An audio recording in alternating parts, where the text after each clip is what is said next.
व्यासाय ईशाय गुणराशये हृद्याय सिद्धविद्याय मध्वाय च नमो नमः।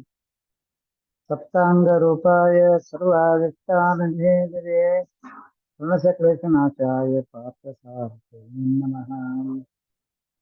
पार्थसारथे नमः। पूज्याय राघवेन्द्राय सत्यधर्मवृताय च भजतां कल्पवृक्षाय ममतां कामधेनवे अज्ञानतिमिरच्छेदं बुद्धिसम्पत्प्रदायकं विज्ञानविमलं शान्तं विजयाख्य गुरुं भजे विजयाख्य गुरुं भजे।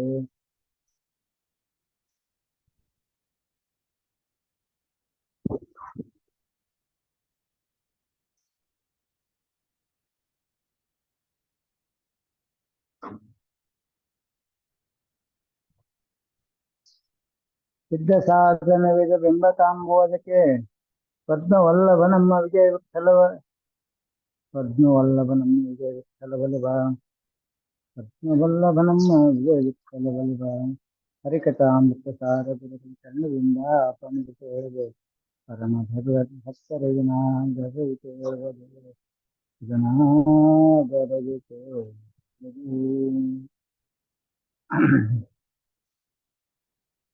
ವಿಶೇಷವಾಗಿ ಚಿಂತನೆ 12ರ ಕ್ರಮದಲ್ಲಿ ಬರ್ತಕ್ಕಂತಹ ಉಪಾಸನೆ ಕೊನೆಗೆ ನಿನ್ನೆ ಧೂಮ್ರಕಳ ಅಂತ ಬರ್ತದೆ. ಸವಿತೃ ಸ್ತ್ರೀ ರೂಪ. ಧೂಮ್ರ ಅಂದ್ರೆ ಹೊಗೆ. ಸಮುದ್ರ ಮಥನ ಮಾಡಕ್ಕೆ ಆ ವಿಷಯ ಹೊರಗಡೆ ಬಂದು ಬೆಂಕಿ ಇದ್ರೆ ಹೊಗೆ ಆಗ್ತದೆ ಅಂತ ನಾವು ಹೇಳ್ತಂತೆ. ಇಲ್ಲಿ ಕಳೆ ಎಲ್ಲಿಂದ ನಮಗೆ ಗೊತ್ತಾಗ್ತದೆ? ಮೊದಲಿಂದ ಜ್ವಾಲಿನಿ ಎಂಬ ಕಳೆ, ಕೊನೆಗೆ 12ನೇ ಧೂಮ್ರ. ಅಗ್ನಿ ಹಚ್ಚು ಅಂದ್ರೆ ಅದು ಹೊಗೆ ಹೊರಗಡೆ ಬರ್ತದೆ. ಅದ್ರಂಗ ಇಲ್ಲಿ 12 ಜನ ಸೂರ್ಯರ ಉಪಾಸನೆ ಮಾಡೋದ್ರಿಂದ ನಮ್ಮ ಮನಸ್ಸು ಮಥನ ಆಗ್ತದೆ. ಮನ್ಮಥ ಅವಾಗ ನಮಗೆ ವಿಶೇಷವಾಗಿ ಅನುಗ್ರಹ ಆಗ್ತಕ್ಕಂಥದ್ದು ಏನು ಅಂತಂದ್ರೆ ವಿದ್ಯಾಪಂಚಕದ ಪರಿಜ್ಞಾನ. ವಿದ್ಯಾಪಂಚಕ ಶ್ರೋತ್ರಮಯ, ಚಕ್ಷುಮಯ, ವಾಂಗ್ಮಯ, ನಾರಾಯಣ ಕವಚ, ವಾಸುದೇವ ಕವಚ. ಈ 5 ನಾರಾಯಣ, ವಾಸುದೇವ, ಶ್ರೋತೃ, ಚಕ್ಷುರು, ವಾಕ್, ಇವು 5 ವಿದ್ಯಾಪಂಚಗಳು. ನನಗೆ ಮುಕ್ತಿಗೆ ಹೋಗ್ಬೇಕು ಅಂದ್ರೆ ಅಪರೋಕ್ಷ ಜ್ಞಾನ ಆಗಿ ಪರಮಾತ್ಮನ ಗುಣಗಳನ್ನ ಸ್ತೋತ್ರ ಮಾಡ್ಲಿಕ್ಕೆ, ಪರಮಾತ್ಮನ ರೂಪಗಳನ್ನ ನೋಡ್ಲಿಕ್ಕೆ, ಪರಮಾತ್ಮನ ಗುಣಗಳನ್ನ ಕೇಳಲಿಕ್ಕೆ. ನಾರಾಯಣ ಅಂದ್ರೆ ಇಡೀ ದೇಹ, ವಾಸುದೇವ ಅಂದ್ರೆ ಸ್ವರೂಪ. ಅಂದ್ರೆ ಈ ಸ್ಥೂಲ ಶರೀರ ನನಗೇನು ಕೊಟ್ಟಿದ್ದಾನೆ ಪರಮಾತ್ಮ, ಈ ಸ್ಥೂಲ ಶರೀರಕ್ಕೆ ನಾರಾಯಣ, ಒಳಗಿನ ಸ್ವರೂಪ ದೇಹಕ್ಕೆ ಮತ್ತು ವಾಸುದೇವ. ಈ ದ್ವಾದಶದೊಳಗೆ ಪರಮಾನುಗ್ರಹದಿಂದ ನನಗೆ ಧೂಮ್ರ ಹೋದ್ರೆ ಮಾತ್ರ, ಹೊಗೆ ಹೋದ್ರೆ ನನಗೆ ಏನಾಗ್ತದೆ? ಆಗಿರ್ತಕ್ಕಂತಹ ಉತ್ತಮ ಜ್ಞಾನ ಸಂಪತ್ತು ಬರ್ತದೆ. ಅಂದ್ರೆ ವಿಷಯಗಳ ವಾಸನೆ, ವಾಸನಾ ಶರೀರ ನಮ್ಮ ದೇಹ ಅನಂತ ವಾಸನೆಯಿಂದ ಯುಕ್ತವಾಗಿದೆ. ಅನಂತ ವಸನಗಳ ವಾಸನೆ ಈ ದೇಹಕ್ಕೆ ಹತ್ತಿರ್ತದೆ. ಅನಂತ ವಸನ ಅಂದ್ರೆ ಬಟ್ಟೆ,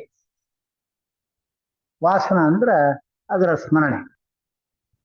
ಈ ಬಟ್ಟೆ ಅಂದ್ರೆ ದೇಹ. ಅನಂತ ವಸನಗಳನ್ನು ನಾನು ತಗೊಂಡು ಬಂದಿದ್ದೀನಿ. ನಾವು ಒಂದ್ಸಲ ಇದನ್ನ ವಿಚಾರ ಮಾಡ್ಕೋಬೇಕು. ಧೂಮ್ರ ಹೊಗೆ ಅಂದ್ರೆ ನಾನು ಯಾವುದೋ ಒಂದು ಹಾವಿನ ದ್ವೇಷ 12 ವರ್ಷ ಅಂತವಲ್ಲ, ಆ ಹಾವು ಸರ್ಪ ಅದ್ವೇಷವನ್ನು ಮಾಡ್ತದೆ.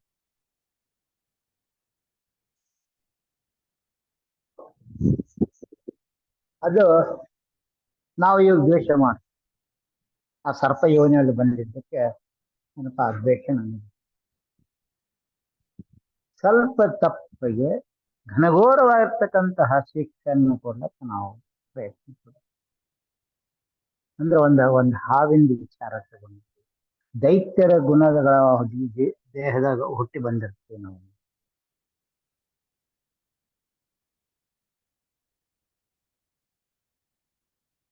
ಆ ವಿಚಾರಗಳನ್ನು ನಾವು ನೋಡ್ಕೊಂಡ್ರೆ ಇದು ವಿಶೇಷ ನಮ್ಗೆ ಗೊತ್ತಾಗ್ತದೆ. ಅದಕ್ಕೆ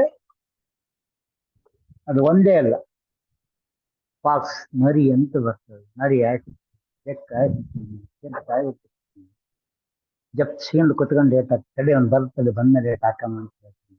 ಇಲಿ ಹೆಂಗ ಆಗಿರ್ತೀನಿ, ಕೋಚ್ ಹೆಂಗ ಹೆಗರಾಡ್ತೀನಿ, ಇವೆಲ್ಲ ಆಯಾ ಜನ್ಮದೊಳಗೆ ಆಯಾ ದೇಹದ ಗುಣಧರ್ಮ ಏನದ ಅದು ನಮ್ಮೊಳಗೆ ಬಂದಿರ್ತದೆ. ನೆನಪಿಡಬೇಕು. ಅವೆಲ್ಲವೂ ನಮ್ಮ ವಾಸನ. ಎಷ್ಟು ಕೋಚಿ ಅಷ್ಟೇ ಮಾಡ್ತೋಣ ಹುಡುಗ ಅಂತ ಅಂತೀವಿ ನಾವು. ಅಂದ್ರೆ ಅವಾಗ ಜನ್ಮ ಆದಾಗ ಕೋಚ್ ಆಗಿರ್ಬೇಕು. ಈಗ ನಾನು ಕೋಚ್ ಆಗಿದ್ದಕ್ಕೆ ಅದು ನೆನಪಾಗಿರುತ್ತೆ ಅಷ್ಟೇ. ಹಿಂಗ ಪ್ರತಿಯೊಂದು ಏನಪ್ಪಾ ಅಂದ್ರೆ ಆ ಎಲ್ಲ ಜನ್ಮದ ವಾಸನೆ ಅದಲ್ಲ, ಅದು ವಸನ, ಅದು ಹೋಗ್ಬೇಕು. ಅದಕ್ಕೆ ನೇತ್ರ ಇದು ಯಾವ್ದು ಬಂತಂದ್ರೆ ನಾಸಿಕ ದಿನ ಸಪ್ತದಶರು ರಸಮಾನಿ ಪ್ರಾಣ ಭಾರತಿ ಅಂತ ಈ ನಾಸಿಕದಲ್ಲಿರ್ತಕ್ಕಂಥ ಧನ್ವಂತರ ಪರಮಾತ್ಮ ನಾಸಪ್ತದಶರು ಇವ್ರೇನಪ್ಪ ಅಂದ್ರೆ ನಮಗೆ ಅನಂತ ಜನ್ಮದ ವಾಸನೆಯನ್ನ ತೆಗೆದು ಹಾಕ್ತಾರೆ ನಮ್ಮ ದೇಹ. ಅದಕ್ಕೆ ಪರಮಾತ್ಮ ಈ ಮೂಗನ್ನು ಇಟ್ಟಿದ್ದಾನೆ ಅಂತ. ಗಣಪತಿಗೆ ಆ ಮೂಗು ಯಾಕೆ ಶುದ್ಧ ಇದೆ ಅಂದ್ರೆ 10 ದಿಕ್ಕಿನ ಮೇಲೆ, 9 ದಿಕ್ಕಿನ ಮೇಲೆ 10ನೇ ದಿಕ್ಕು ಮೇಲಿದ್ದಾನೆ. ಅಲ್ಲಿ ಕುತ್ಕೊಂಡು ಈ 10 ದಿಕ್ಕಿನಲ್ಲಿರ್ತಕ್ಕಂಥ ಶಬ್ದಗಳನ್ನ ಶ್ರವಣ ಮಾಡೋಕೆ ಅದಕ್ಕೆ ಸೂಕ್ಷ್ಮವಾಗಿ ನೋಡ್ತಕ್ಕಂಥ ಇಟ್ಟಿದ್ದಾನೆ ಪರಮಾತ್ಮ. ಕಿವಿ ಇಷ್ಟಾಗಲ್ಲ, ಮರದಾಗಲ್ಲ ಇಟ್ಟಿದ್ದಾನೆ. ಯಾಕಂದ್ರೆ 10 ದಿಕ್ಕಿನಲ್ಲಿ ಬರ್ತಕ್ಕಂಥ ಶಬ್ದ ಶ್ರವಣ ಮಾಡಬೇಕು. ಅದಕ್ಕೆ ಗಣಪತಿ ಅಂದ್ರೆ ನನ್ನ ಕಿವಿ ಅಗಲ ಇರಬೇಕು. ಅಗಲ ಇತ್ತು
ಪ್ರತಿಯೊಬ್ಬ ಸಾಧಕನಿಗೆ ಇಂಟರ್ನೆಟ್ ಹೋಗ್ತಾ ಇದೆ.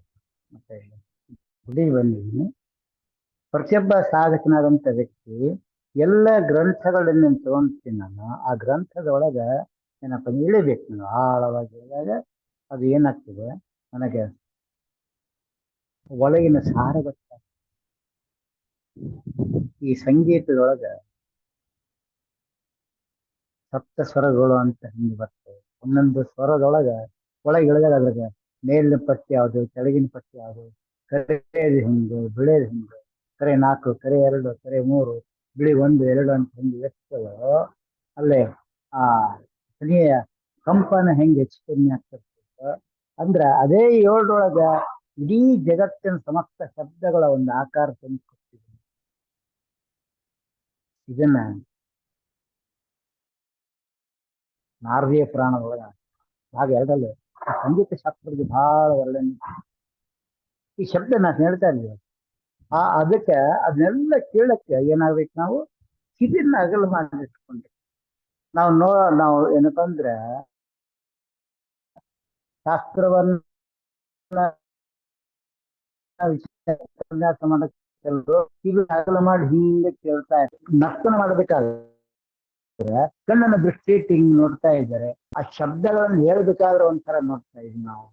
ಯಾರ್ಯಾರಿಗೆ ಯಾವ್ದ್ರ ಮೇಲೆ ಅವಿಷ್ಟ ಇರ್ತದೋ ಅದನ್ನ ಅದ್ರ ಸಾಧಕನಾದಂತ ವ್ಯಕ್ತಿ ಆ ಎಲ್ಲದನ್ನ ತಗೊಂಡ್ರೆ, ಯಾಕಂದ್ರೆ ಒಂದೊಂದ್ರಲ್ಲಿ ಒಂದೊಂದು ಹೊಗೆ ಕುತ್ಕೊಂಡಿರ್ತದೆ ನಮ್ದು ಅಪೇಕ್ಷೆಗಳು, ಅದು ತೀರ್ಸ್ಕೋಬೇಕು. ಅದಕ್ಕೆ ಹಿಂದೆ ಜನ್ಮದಲ್ಲಿ ಮಾಡಂತ ಸಮಸ್ತ ದೋಷ ಇವು ನನಗೆ ನನ್ನ ಬಿಂಬ ಸಮರ್ಪಣೆ ಮಾಡ್ಬೋದು. ಅವಾಗ ಏನಾಗ್ತದೆ, ವಿಸ್ಮರಣೆಯಿಂದ ಮಾಡಂತ ದೋಷ ಸಂಪೂರ್ಣ ಯಾವುದು ಒಳಗೆ ಪರಮಾತ್ಮ ಸಮರ್ಪಣೆ ಆಗಿ ಆ ನಾಭಿಯ ಪಕ್ಕದ ಇರ್ತಕ್ಕಂತಹ ಪಾಪ ಪುರುಷನ್ನ ಏನಪ್ಪ ಅಂತ ಕೊಟ್ಟು ಕಳಿಸ್ತಾನೆ ಪರಮಾತ್ಮ. ಪಾಪ ಹೆಂಗೆ ಹೆಚ್ಚಾಗ್ತದೆ ಅಂದ್ರೆ ಒಳಗ ದೇವತೆಗಳು ಮಾಡುವಂತ ಪಾಪ ಎಲ್ಲ ಅಕೌಂಟೆ ಒಂದು ಹೋಗ್ತದೆ.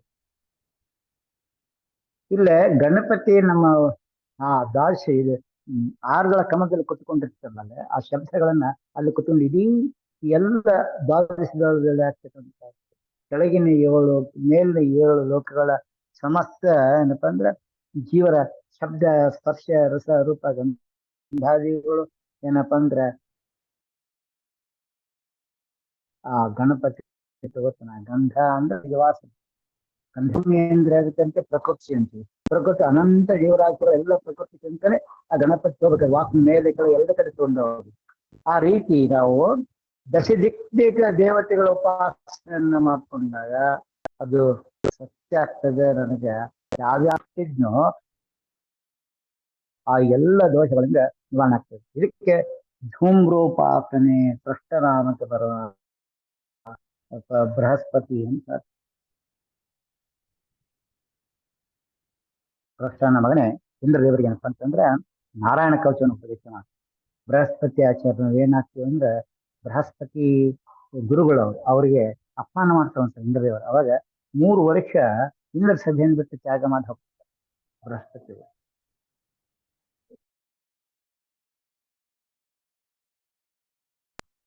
ಸೋಲ್ತಾರೆ ಅವರು. ಅವಾಗ ಕೃಷ್ಣನ ಹತ್ರ ಹೋಗ್ತಾರೆ ಎಲ್ಲ. ನಾರಾಯಣ ಕವಚವನ್ನು ಉಪದೇಶ ಮಾಡಿ ಈ ಕೃಷ್ಣ ಪ್ರಜಾಪತಿ ಮಗನ ಆ ನಾರಾಯಣ ಕವಚದ ಉಪದೇಶದಿಂದ ಇಂದ್ರ ಶಕ್ತಿ ಬರ್ತದೆ. ಆ ಶಕ್ತಿಯಿಂದ ಮತ್ತೆ ಯುದ್ಧ ಮಾಡ ಅಂದ್ರ ಆ ಯಾವ ವಿಸ್ಮರಣೆಯಿಂದ ಆದಂತ ದೋಷ, ನಾನು ನನ್ನಿಂದ ಆಯ್ತು, ನಾನ್ ಮಾಡಿದೆ, ನಾನ್ ನೀಡಿದೆ, ನಾ ಕೊಟ್ಟೆ ಅಂಬೋ ಅಜ್ಞಾನ ಅಲ್ಲಿ ಇಂದ್ರದೇವರಿಗೆ ದೇವತೆಗಳು ಬಂದಿರ್ತದೆ. ಅದನ್ನ ನಿವಾರಣೆಗಾಗಿ ಆ ಕಾರ್ಯ ಮಾಡ್ತಾ ಇದ್ದಾರೆ. ಇದು ಎಲ್ಲಿವರೆಗೆ ನಮ್ಗೆ ಗೊತ್ತಾಗುದಿಲ್ಲ ಅಲ್ಲಿವರೆಗೂ ನಮಗೆ ಈ ದೋಷ ಪೂರಿತವಾಗಿರ್ತಕ್ಕಂತಹ ದೇಹಗಳನ್ನ ನಿವಾರಣೆ ಮಾಡ್ಕೋಕ್ಕಾಗದು. ಅವೆಲ್ಲವೂ ಹೋಗಲ್ವರೆಗೂ ನನಗೆ ಏನಪ್ಪ ಅಂದ್ರೆ ಅದಕ್ಕೆ 1013 ಜನ್ಮ ಯಾಕೆ ತಗೋಬೇಕು ಅಂದ್ರೆ ನಮಗ 12 ಏನಪ್ಪ 10,000 ಒಂದೊಂದು ಗುಣಗಳಗ 100 ಜನ್ಮ ಎತ್ತಿ ಬರ್ತೀವಿ ನಾವು. ಆ 100 ಜನ್ಮದೊಳಗೆ 1000 ಜನ್ಮದಲ್ಲಿ ವಿಶೇಷವಾಗಿ 113 ಜನ್ಮ ಎತ್ತಬೇಕಾದ್ರೆ ಅಲ್ಲೇ 100 ಜನ್ಮ ನಾವೇನಾಗ್ತೀವಿ ಅಂದ್ರೆ ಒಂದೊಂದು ಗುಣಗಳನ್ನು ತೆಗೆದು ಹಾಕ್ಕೊತ ಬರಬೇಕು. ಹರಿಸಿರುವತ್ತು ಪ್ರತಿಪಾದನೆ ಮಾಡಬೇಕು.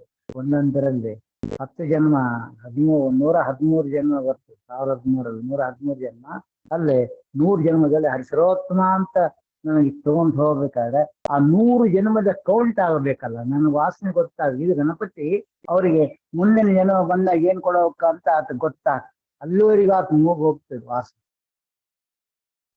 ಆ ಮೂಗನ್ನ ನಾನು ತಿಕ್ಕಿದಂಗೆಲ್ಲ ಏನಾಗ್ತದೆ ಅಂದ್ರೆ ಪ್ರಶ್ನಿಸಿ ಬರ್ತದೆ, ಸ್ವಚ್ಛತೆ ಇರ್ತದೆ. ಅದಕ್ಕೆ ಆ ರೀತಿ ನಾವು ಉಪಾಸನೆ ಮಾಡ್ಕೊಂಡಿದ್ದೇವೆ. ಗಣಪತಿ ಉಪಾಸನೆ ಮಾಡ್ಕೊಂಡಿದ್ದೇವೆ. ಧೂಮ್ರ ಹೆಂಗ್ ಬಂತು ಅಂದ್ರೆ ವಿಸ್ಮರಣೆಯಿಂದ ಆದಂತ ವಾಸನೆ, ಆ ವಾಸನೆ ಮೇಲ್ ಬಂದಾಗ ಅದನ್ನ ಮಹಾರುದ್ರ ದೇವರು ಏನಪ್ಪ ಮುಖ್ಯ ಪ್ರಾಣ ಕೊಡ್ತಾರ ಅಂತ ನಾವು ಕೃಷ್ಣ ಅರ್ಪಣಲ್ಲ, ರುದ್ರ ಅಂತರ್ಗತ ಕೃಷ್ಣ ಅರ್ಪಣ, ರುದ್ರ ಅಂತರ್ಗತ ಭಾರತೀಯ ಕೃಷ್ಣ ಅರ್ಪಣ ವಸ್ತು ಅಂದ್ರೆ ಅದೇನಾಗ್ತದೆ, ಈ ಪಂಚಭೌತಿಕ ಶರೀರ ಆದ್ದು ಈ ಪಂಚಭೌತಿಕ ಶರೀರ ಬಿಟ್ಟು ಹೋಗ್ತದೆ. ಯಾಕಂದ್ರೆ ದೇವ ಋಷಿ ಮತ್ತು ಪಿತೃ ಈ ಮೂವರು ಋಣ ಹೌದಿದೆ.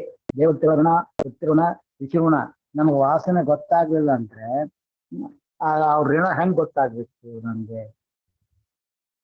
ಗೊತ್ತಾಗುತ್ತೆ. ಇನ್ನು 3 ಜನ್ಮಕ್ಕೆ ಬಂದಾಗ ಏನಪ್ಪಾ ಅಂದ್ರೆ 10 ಜನ್ಮ ಹೋಗಿತ್ತು, 3 ಜನ್ಮ ಉಳಿದಿಟ್ಟವಾಗ ಏನಪ್ಪಾ ಅಂದ್ರೆ 3 ಜನ್ಮಗಳಲ್ಲಿ ದೇಹಾಗಾರ ವಸ್ತು ಧನಪತ್ನಿ ಮಾತಾಪಿತರಲ್ಲಿ ದೇಹಕ್ಕಿಂತ ಮಾರ ಮನೆಯ ಬಿಡುಗೆ ಮಾಡುವ ಸೂರಿಗಳು ಈ ಉಕ್ತ ಜನ್ಮ ಮೀರಿ ಪರಮಾತ್ಮ ಸುರಿಯಲ್ಲಿ ನೋಡಿ ಸಿಕ್ಕುವರು ಅಂತ ಹೇಳ್ತಾರೆ. ಅಂದ್ರೆ 3 ಜನ್ಮ ನನ್ನ ದೇಹದ ಆಕಾರ ದೇಹಾಭಿಮಾನಗಳು ನಾನು ಬಹಳ ಮಂದಿ ಹೇಳ್ತೀನಿ, ದೇಹಾಭಿಮಾನ ಬಿಟ್ಟರೆ ನಿಮ್ಗೆಲ್ಲ ಸಿಗ್ತದ. ಯಾಕಂದ್ರೆ ಅವಾಗ ಬಿಟ್ಟ ಅಂದ್ರೆ ಈಗ ಹಾಕ್ಬೇಕು ಅಂತ ಅಂತಲ್ಲ, ಇವಾಗ ನಾನು ಬಿಟ್ಟಾಗ ಏನೇನು ಅನುಭವಿಸಿರ್ತೀನಿ. ದೇಹದ ಅಭಿಮಾನ ಬಿಟ್ಟಾಗ ನನಗೆ ಲಜ್ಜೆ ಅಂತೀವಿ ನಾವು. ಯಾರ ಹತ್ರ ಹೋಗಿ 1,000 ರೂಪಾಯಿ ಕೇಳ್ಬೇಕಂತ ಹೋದಾಗ ನಾವಲ್ಲಿ ನನ್ನ ಸಂಪೂರ್ಣ ಮೈಯನ್ನು ಒಟ್ಟುಗೂಡಿಸ್ಕೊಂಡು ಅಲ್ರಿ ಸ್ವಲ್ಪ 1,000 ರೂಪಾಯಿ ಬೇಕಾಯ್ತು ನಮ್ಗೆ, ಎಷ್ಟು ಕೆಳ ಮಟ್ಟದಲ್ಲಿ ಲೋ ಮಟ್ಟದಲ್ಲಿ ವಿಚಾರವನ್ನು ಮಾತಾಡ್ತೀವಿ. ಅಂದ್ರೆ ಆ 1,000 ರೂಪಾಯಿ ಕೇಳ್ಬೇಕಾದ್ರೆ ಇಷ್ಟು ನಾವು ಏನ್ ಮಾಡ್ತೀವಿ, ಅಭಿಮಾನ ಬಿಟ್ಟು ಕೇಳ್ತೀವಿ. ಇದನ್ನೆಲ್ಲ ವಿಚಾರ ಮಾಡ್ಬೇಕು, ಯಾಕೆ ಮಾಡ್ಬೇಕು? ಅದ್ರಂಗ ಪರಮಾತ್ಮತ್ರ ನನಗೆ ಸಾಕು ಸ್ವಾಮಿ, ಈ ಮುಕ್ತಿಯನ್ನು ಕೊಡಿ, ನೀ ಕೊಟ್ಟ ಸಂಪತ್ತು ಅಂತ ಕೊಟ್ಟು ಅನಂತ ಮಾಡಿ ಅಂತ ಹೇಳ್ತೀವಲ್ಲ, ನಾವು ಅದನ್ನೆಲ್ಲ ಕೊಡ್ತೀವಿ. ದೇಹನ ಕೊಡ್ಬೇಕಾಗ್ತದೆ ಸ್ವಾಮಿ, ನಿಂದು ಅಭಿಮಾನವನ್ನ ಕೊಡ್ಬೇಕಾಗ್ತದೆ. ಕೊಟ್ಟಾಗ ಆತ ಅನಂತ ಮಾಡಿ ಅಂದ್ರೆ ನನ್ನ ಅಭಿಮಾನವನ್ನ ಕೊಟ್ಟಾಗ ಆತಗೆ 100 ಪಟ್ಟು ಏನ್ ಮಾಡಂದ್ರೆ ಇನ್ನು ಮಾಡುವಂತ ಸಮಸ್ತ ದೋಷಗಳನ್ನು ತೆಗೆದುಹಾಕಿ ಉತ್ತಮ ಚಿಂತನೆಯನ್ನ ಧೂಮ್ರದ ಉಪಾಸನೆ ಸ್ಪಷ್ಟ ಸೂರ್ಯ ಪವಿತ್ರನಾಮ ಸೂರ್ಯ. ಯಾಕಂದ್ರೆ ಇಲ್ಲಿ ಏನ್ ಬರ್ತದ, ಗಂಧ ನಾಸಿಕದ ಬಗ್ಗೆ ನಾ ಹೇಳ್ಕಾರ ಆ ಗಂಧ ಯಾವುದು, ಪೃಥ್ವಿ ನಮ್ಗೆ ನೀರು, ಆಕಾಶ, ಏನಪ್ಪಂದ್ರೆ ಅಗ್ನಿ, ವಾಯು ಇವೆಲ್ಲ ಬೇಕಾಗ್ತದೆ. ವಾಸನೆ ಬರಬೇಕಂದ್ರೆ ಭೂಮಿ ಬೇಕು, ಆ ಜ್ಞಾನ ಬರ್ಬೇಕಾದ್ರೆ ರಸ ಬೇಕು. ಬರೀ ನೀರಂತ ಇಟ್ಕೋಬಾರ್ದು, ಜ್ಞಾನ ರಸ ಬರಬೇಕು. ನನಗೆ ದೇಹ ಇತ್ತು ಅಂದ್ರೆ ನನಗೆ ವಿಜ್ಞಾನ ಸಂಪತ್ತಿ ಗೊತ್ತಾಗ್ತದೆ, ಹಿಂದಿನ ಬಾಕಿ ಗೊತ್ತಾಗ್ತದೆ, ಮುಂದೆ ಏನ್ ಮಾಡ್ಬೇಕಂತ ಗೊತ್ತಾಗ್ತದೆ. ಮುಂದೆ ಏನ್ ಮಾಡ್ಬೇಕಂತ ಗೊತ್ತಾಗೋದಿಲ್ಲ ಜಲ್ದಿ, ಯಾಕಂದ್ರೆ ನಾನು ಗೊತ್ತಿದ್ದ ಸವಾಸ ಮಾಡಿದ್ರೆ ಗೊತ್ತಾಗ್ತದೆ. ಬರೀ ನಂದು ಹಿಂದೆ ಜನ್ಮ ಮಾಡಿದ್ರೆ ನೀವು ಮತ್ತೆ ಕಂಟಿನ್ಯೂ ಮಾಡ್ಕೊಂಡು ಹೋಗ್ತೀನಂದ್ರೆ ಅದನ್ನ ಪರಮಾತ್ಮ ಹತ್ರ ಹಿಂದೆ ಫೇಲ್ ಆಗ್ಯಾನ ಮತ್ತೆ 5 ಸ್ಕೂಲ್ನ ಕೂತಂಗ ಆಗ್ತದೆ. 8ನೇ ಫೇಲ್ ಆಗಿ ಎಲ್ಲಿ ಕೊಡ್ತೀವಿ, 8ನೇ ಕೊಡ್ತೀವಿ, 9ಕ್ಕೆ ಹೋಗೋದಿಲ್ಲ. ಆ ಹಿಂದೆ 7ನೇ ಪಾಸ್ ಆಗಿ 8ಕ್ಕೆ ಹೋದರೆ ಹೋಗಿ ಅಲ್ಲ ನಿಲ್ಲ ಅಂತ ಹಂಗೆ ನಾನು ಹಂಗೆ ಅದೇ ಕೆಲಸ ಪುನರುತ್ತಿ ಅಂದ್ರೆ ಚಕ್ರಾಬ್ಜದ ಸಂಸಾರ ಸ್ಕೂಲ್ನಾಗ ಕೂತಂಗ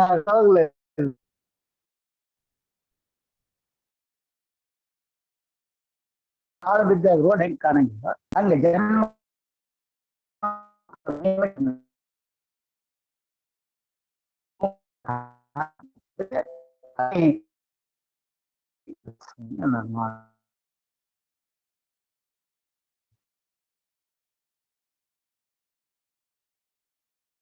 ಅನ್ಯ ಉಪಾಸನೆ ಮುಂದಿನ ಹಾದಿ ಗೊತ್ತಾಗ್ತದೆ. ಅದು ಹಳೇದೆಲ್ಲ ಹಳೇದು ಕಳಿಸಿದಾಗ ಮಾತ್ರ ನನಗೆ ಹೊಸದು ಗೋಚರ ಆಗ್ತದೆ. ಅಂದ್ರೆ ನಾನು ಎಷ್ಟು ಮಟ್ಟಕ್ಕೆ ಜ್ಞಾನಕ್ಕೆ ಬಂದು ಈಗ ನಾವು ಇಷ್ಟು ಜನ ಇದ್ದೀವಿ, ನನ್ನ ಇದನ್ನ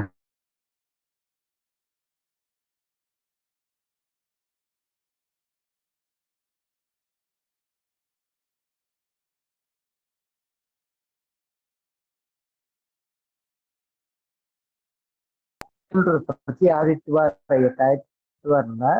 ಚರ್ಚ್ನಲ್ಲಿ ಆ ಪೋಪ್ ಏನಿದ್ದಾನ ಧರ್ಮಾಧಿಕಾರಿ, ಅವನು ಒಂದು ಬಟ್ಟೆ ಕಟ್ಟಿಕೊಂಡಿರ್ತಾನೆ, ಅವ್ರ ಮುಖ ಕಾಣ ಮಾಡುದು ಅಂತ ಇವ್ರು ಲೈನಾಗಿ ಹೋಗ್ತಾರೆ. ಅದೇನಪ್ಪ ಪಾಪ ವಿಸರ್ಜನೆ ಅಂತಾರ. ಅತ್ ಮುಂದೆ ನಾನು ಈ ವಾರ ಒಂದು ಮರದ್ರ ಮಾಡೀನಿ, ಅದು ಮಾಡೀನಿ, ಇದು ಮಾಡೀನಿ, ನನ್ನ ಪಾಪವನ್ನು ವೇಷಕ್ಕೆ ತೆಗೆದು ಹಾಕ್ತಾರೆ ಅಂತ ಆ ಕೇಸ ಅನುಕೂಲ ಮಾಡ್ಕೊಂತ ಹೋಗ್ತಾರೆ. ಆತ ಹೇಳಿದ ಆತಗೆ ಈತಗೆ ಆದ್ರೆ ಅವ್ರ ಮುಖ ಗೊತ್ತಾಗುದು. ಯಾರು ಇದನ್ನ ಹೇಳ್ಯಾರ. ಅದಕ್ಕೆ ಆ ರೀತಿ ಕರ್ಮ ಸಮರ್ಪಣೆ ನಮ್ಮ ಅಪರಾಧ ಸಮರ್ಪಣೆ ಮಾಡ್ತಕ್ಕಂಥ ಪ್ರತಿಯೊಂದು ಏನಪ್ಪಂದ್ರೆ ಧರ್ಮದಲ್ಲವ. ಆದ್ರೆ ನಮ್ಮ ಧರ್ಮದ ಇದ್ದದ್ದು ಅದಕ್ಕಿಂತ ವ್ಯಾಪ್ತಿ. ನನಗೆ ತಕ್ಷಣ ಗೊತ್ತಾಗ್ತದೆ ಕರ್ಮ ಸಮರ್ಪಣೆ ಮಾಡುತ್ತೆ. ವಿಸ್ಮರಣೆಯಿಂದ ಆದ ಕರ್ಮ, ಅರಿವು ಮರುವಿಗೆ ನೀನೇ ಕಾರಣ ಅಂತ ಹೇಳ್ತೀನಿ. ಆ ರೀತಿ ಆ ಧೂಮ್ರದ ಉಪಾಸನೆ ಏನಪ್ಪ ಅಂದ್ರೆ ಕಲೆ ಅಲ್ಲಿ ಬರಬೇಕು. 1ನೇ ಕಲೆ ಜ್ವಾಲಿನಿ, 12ನೇ ಕಲೆ ಧೂಮ್ರ ಅಂದ್ರೆ 1ನೇದು ಪ್ರಕೃತಿ, 2ನೇ ಸವಿತ್ರು ಅಂತ ಸ್ತ್ರೀ ರೂಪದಲ್ಲಿ ಕುಳಿತು ಪರಮಾತ್ಮ ನಮಗೆ ಒಳಗಿನ ಬಿಂಬದಲ್ಲಿ ಕುತ್ಕೊಂಡು ಶಕ್ತ್ಯಾದಿ ರೂಪಗಳಿಂದ ಭಗವದ್ ರೂಪಗಳಿಂದ ನಾವು ಎಲ್ಲ ಏನಪ್ಪ ಅಂದ್ರೆ ಧರ್ಮವನ್ನ ತೋರಿಸ್ಕೊಡ್ತಾನೆ. ತೋರ್ಸೋ ಜೊತೆಗೆ ಅನುಭವ ತಂದುಕೊಡ್ತಾನೆ. ಅಂದ್ರ ನಾನು ಧರ್ಮ ಸಮರ್ಪಣೆ ಮಾಡ್ತಕ್ಕಂಥ ಕಾರ್ಯ ಬಹಳ ಅದ್ಭುತ. ಧೂಮ್ರ ಅಂಬೋದು ಯಾರೋ ಕಲೆ, ಆ ಸೂರ್ಯ ನಮ್ಗೆ ಮಾಡ್ತಾನ.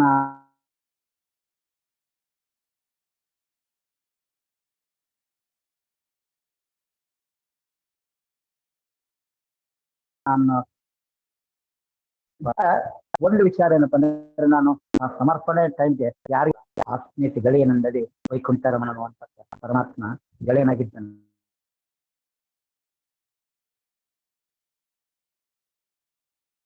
ಆ ಸ್ವಪರ ಅಂತ ಅಂದ್ರೆ ನಂದೇ, ನನ್ನಷ್ಟಕ್ಕೆ ನಾನು ಮಾಡ್ಕೊಂಡೆ ಹೇಳ್ಕೊಂಡೆ ಆಗ್ತದಲ್ಲ ಅಂತ ಬರ್ಬೋದು. ಆದ್ರೆ ನನ್ನಷ್ಟಕ್ಕೆ ನಾನು ಮಾಡ್ಕೊಂಡು ಹೇಳಕಲ್ತೆ ಮುಂದೆ ಹೋದಾಗ ನಮ್ಮನ್ನ ಕೆಟ್ಟಾಗುತ್ತೆ. ನನ್ನ ಮನಸ್ಸಿನ ಭಾವನೆಯನ್ನ ಹೇಳ್ಕೊಳ್ಳಿ. ಅವಾಗ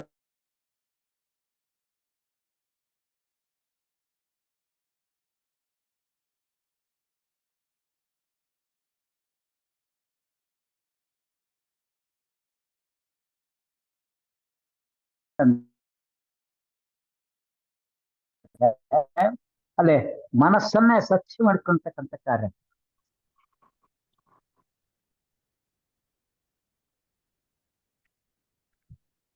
ಮನಸ್ಸನ್ನ ಸಂಪೂರ್ಣ ಅವರಿಗೆ ಕಳಿಸ್ತಕ್ಕಂತಹ ಕಾರ್ಯ ಮಾಡಿ ಮಾತ್ರ ನಮಗೆ ಅದು ಸ್ವಚ್ಛ ಆಗ್ತದೆ. ಅಂದ್ರೆ ಅವಾಗ ನಮ್ಮ ಅಹಂಕಾರ ಮಮಕಾರ ಬಿಟ್ಟು ಅಭಿಮಾನ ಬಿಟ್ಟು ಹೋಗ್ತದೆ, ದುರಾಭಿಮಾನ ಬಿಟ್ಟು ಹೋಗ್ತದೆ. ಅಭಿಮಾನ ಅಂದ್ರೆ ದುರಾಭಿಮಾನ ಹೋಗ್ತದೆ. ಅಂದ್ರ ನಾನೇ ಶ್ರೇಷ್ಠ ಅಹಂಕಾರ ಹೋಗ್ಬೇಕಾದ್ರೆ ದುರಾಭಿಮಾನ ಇರ್ತದೆ, ನಾನು ಒಪ್ಪೋದಲ್ಲ ಅಂತ ಹೇಳ್ತೇನೆ. ಈ ರೀತಿ ಅನಂತ ಜನ್ಮದ ಮೇರು ಬಿಟ್ಟು ಬಿಟ್ಟು ಬಿಟ್ಟು ಬೇರೆ ಬಂದಿರ್ತದಲ್ಲ, ಅದಕ್ಕೆ ಚಂಡಾಮರಕ ಸ್ಕೂಲು ಅಂತ ಹೇಳ್ತೀವಿ ನಾವು. ನಮ್ಮ ಮನಸ್ಸಂಬದು ಚಂಡಾಮರಕ ಸ್ಕೂಲು. ಅದರೊಳಗೆ ಜೀವಿ ಮಾತ್ರ ಪ್ರಹ್ಲಾದ, ಜೀವಿ ಇರ್ತನೋ ಪ್ರಹ್ಲಾದ. ಆಗ ಮನಸ್ಸಿನ ಬರೀ ದೈತ್ಯರೇ ಕುತ್ಕೊಂಡಿರ್ತಾರೆ. ಅಲ್ಲೇ ಶುಕ್ಲಾಚಾರ್ಯರು ಏನಿದ್ರು ಅವ್ರ ಮಕ್ಕಳ ಒಳಗೆ ನಮ್ಗೆ ವಿದ್ಯೆ ಹೇಳಾರ, ತ್ರಿವರ್ಗ ಮಾತ್ರ ಹೇಳ್ತಾ ಇದ್ರು. ಬಹಳ ವಿಶೇಷ. ನನಗೆ ಹಚ್ಚಿನಂತೆ ತಪ್ಪು ತಿಳ್ಕೊಂಡ್ಬಿಡುತ್ತೆ ಅವೆಲ್ಲರೂ. ಯಾಕಂದ್ರ ಈ ಮನಸ್ಸು ದೊಡ್ಡ ಪಾಠ ಹೇಳ್ಕೊಟ್ಟು ನನಗ ಆ ಇವತ್ತೇ ಏನ್ ಹೇಳಿದೆ ಹೇಳಕತ್ತಿಪ್ಪ ಅಂದ್ರೆ ಆ ಚತುರ್ವಿಧ ಪುರುಷಾರ್ಥ ಬರ್ತದೆ, ಧರ್ಮ ಅರ್ಥ ಕಾಮ ಮೋಕ್ಷ ಅಂತ. ಮೋಕ್ಷದ ಹೇಳಬಾಡ್ರಿ ಯಾರಿಗೂ, ಬರೇ ಧರ್ಮ ಅರ್ಥ ಕಾಮ ಮೂರ ಹೇಳ್ರಿ ಅಂತ ಚೆನ್ನ ಹೇಳ್ತಾರೆ. ಅದ್ರೊಳಗೆ ಪ್ರಹ್ಲಾದ ಅಂತ ಒಬ್ಬನೇ ಹೋಗಿರ್ತಾನೆ. ಹುಡುಕಿ ದೇವತೆಗಳು ಅವ್ರ ಜೊತೆ ಇರ್ತಾರೆ, ಬಟ್ ಅವರೆಲ್ಲ ಆ ದೈತ್ಯದೊಳಗೆ ಸಂಪೂರ್ಣ ಶಾಮಿಲ್ ಆಗ್ಬಿಟ್ರು. ಪ್ರಹ್ಲಾದ ಒಂದು ಭಗವದ್ ಅನುಗ್ರಹ ಆಯ್ತು, ಗುರು ಕಾರಣ ಆಗಿತ್ತು. ಆತ ಆ ಗುರುಗಳಿಗೆ ಓದಿಸುವ ಗುರುಗಳಲ್ಲಿ ಏನು ಸಹೋದರ ಆತನ ಧೂಮ್ರ ಏನು ಹೋಗ್ಬಿಟ್ಟಿತ್ತು ಪ್ರಹ್ಲಾದಿಂದ. ಇದು ಅಲ್ಲಿ ಬಂದಂತವ್ರು ಯಾರು ಮಿತ್ರರಾಮ ಸೂರ್ಯ ಇದ್ದವ್ರ ಹತ್ರ ಗಣಪತಿ ಇದ್ದಲ್ಲಿ ಅವ್ರ ಅರ್ಥಮಂಡಲೊಳಗೆ, ಯಮ ಇದ್ದಲ್ಲಿ, ಇನ್ನೊಬ್ಬ ಸೂರ್ಯ ಒಳಗಡೆ ಇದ್ದ. ಹಿಂಗ 5 ಜನ ಪ್ರಹ್ಲಾದ, ಕಲ್ಲಾದ, ಸಲ್ಲಾದ, ಹಲ್ಲಾದ, ಅನ್ನಲ್ಲಾದ ಅಂತ 5 ಜನರೊಳ ಪ್ರಹ್ಲಾದ ಮಾತ್ರ ಆ ಚಂಡಾಮರ್ಗ ಸ್ಕೂಲ್ ಇದ್ದಂಗ ನನ್ನ ಮನಸ್ಸಮ್ಮ ದೊಡ್ಡ ಚಂಡಾಮರ್ಗ ಸ್ಕೂಲ್ ಈ ಕಲಿಯುಗದೊಳಗೆ. ಅಲ್ಲಿ ಬರೇ ದೈತ್ಯರೇ ಇರ್ತಾರ, ದೈತ್ಯ ಮಕ್ಕಳೇ ಇದ್ದಾರ. ಅಲ್ಲಿ ದೇವತೆಗಳು ಯಾರು ಸಾಧ್ಯ ಇಲ್ಲ. ಯಾಕಂದ್ರೆ ಕಲಿಯುಗದ ಅವನ್ನೇ ಹೆಡ್ ಮಾಸ್ಟರ್ ಇಲ್ಲ. ಹಿರಣ್ಯಕಶಿಪು ಹೆಡ್ ಮಾಸ್ಟರ್ ನಮ್ಮ ದೇಹಕ್ಕೆ ಬರೇ ತನ್ನವರು ತನ್ನವ್ರು ಎಲ್ಲ ನಡೀತದೆ. ಏನ ಧರ್ಮಾರ್ಥ ಕಾಮ. ನಾವು ಬಹಳ ವಿಚಾರ ಮಾಡೋಣ ಈ ಮಾತು ಯಾಕೆ ಹೇಳ್ಬೇಕಾದ್ರೆ ಪ್ರತಿಯೊಬ್ಬರು ಇವತ್ತು ಎಷ್ಟು ಹೇಳ್ತೇವೆ ಸ್ಕೂಲಿಗೆ ಪಂಚಾಯನ ರೀ, ಅದೇನ್ ಅಧ್ಯಾತ್ಮ ಹೇಳ್ತೀರಿ, ವಿದ್ಯಾಪೀಠಕ್ಕೆ ಏನ್ ಕಳಿಸ್ತೀರಿ, ಏನಾಗ್ತದ, ನನ್ನ ಮಗ ಇಂಜಿನಿಯರ್ ಆಗ್ಬೇಕು, ನಮ್ಮ ಡಾಕ್ಟರ್, ಬರೇ ಅಪೇಕ್ಷ ಕಾಮ. ಯಾವುದು ಸಂಪತ್ತಿನ ಕಾಮ, ಲೌಕಿಕ ಕಾಮದೊಳಗಿನ ನಾವು ಬಿದ್ದು ಹೋಗ್ತೀವಿ. ಸಂಪತ್ತಿನೊಳಗೆ ಬಿದ್ದುಬಿಟ್ಟಿವಿ ನಾವು. ಪಾರಮಾರ್ಥಿಕ ಸಂಪತ್ತಿಗೆ ನಾನು ಹೋಗ್ತಾ ಇಲ್ಲ. ಇದು ಕಂಪೇರಿಸನ್ ಅಲ್ಲ, ನಾ ಹೇಳ್ತಾರಲ್ಲ, ಸತ್ಯವಾದ ಮಾತು. ಪ್ರತಿಯೊಬ್ಬರ ಮನಸ್ಸಿನಲ್ಲಿ ಬರೋ ಇದೆ. ಎಷ್ಟು ಕೊಡ್ತಾನ ಆತ, ಎಷ್ಟು ಸಿಗ್ತದೆ, ಎಷ್ಟು ಪ್ಯಾಕೇಜು, ಏನ್ ಮಾಡ್ತಾರ ಅವರು, ಆ ಬಿಲ್ಡಿಂಗ್ ಎಷ್ಟು ಕೋಟಿಗೆ ಆದ್ರೂ ಪರವಲ್ಲ, ಇಷ್ಟಾದ್ರೂ ಪರವಲ್ಲ, ಇಷ್ಟಾದ್ರೂ ಪರವಲ್ಲ. ಬರೀ ಇದನ್ನೇ ನಾನು ಲೌಕಿಕದ ಉಪಾಸನೆ ಮಾಡ್ತಿದ್ದೀನಿ. ಧರ್ಮ ಅರ್ಥ ಅದೇ ಧರ್ಮ. ಹೆಂಗೆ ದುಡ್ಡು ಕಲೆಕ್ಟ್ ಮಾಡ್ಬೇಕೆಂಬುದು ಒಂದು ಧರ್ಮ, ಆ ದುಡ್ಡನ್ನು ಎಲ್ಲೇ ಇಡ್ಬೇಕಂತ ಚಿಂತನೆ. ಧರ್ಮ ಅರ್ಥ ಕಾಮ ಮೋಕ್ಷ. ಇದು ಮೋಕ್ಷ ಇಲ್ಲ. ಏನಪ್ಪ, ಬರೀ ಮೂರೈತಿ ವರ್ಗ. ಹಿರಣ್ಯಕಶ್ಯಪ ಎಂಬ ದೈತ್ಯ ನನ್ನ ದೇಹದಲ್ಲಿ ಕುತ್ಕೊಂಡು, ನನ್ನ ಮನಸ್ಸಿನಲ್ಲಿ ಕುತ್ಕೊಂಡು ಎಲ್ಲ ಅದನ್ನೇ ಹೇಳ್ತಾನೆ. ಆದ್ರೆ ಪ್ರಹ್ಲಾದ ಏನಪ್ಪ ಅಲ್ಲಿ ಇದ್ದಾನೆ, ಅದನ್ನ ದೈತ್ಯರ ಕುಲದಲ್ಲಿ ಹೋಗ್ತಾನೆ. ನಾನು ಈಗಿನ ಅದ್ರೊಳಗೆ ಕುತ್ಕೊಂಡು, ನಾವು ಸ್ವರೂಪ ದೇಹ ಆಗಲ್ಲ, ಅದ್ರೊಳಗೆ ಈಗ ಆಗ. ಹಿಂಗಾಗಿ ನಾವ್ ಏನ್ ಮಾಡ್ತಾ ಇದೀವಿ ಅಂದ್ರೆ, ಎಷ್ಟು ಮಾಡಿದ್ರೆ ಕಡೆ ಬರ್ಲಕ್ಕ ಆಗ್ತಾ ಇದೆ.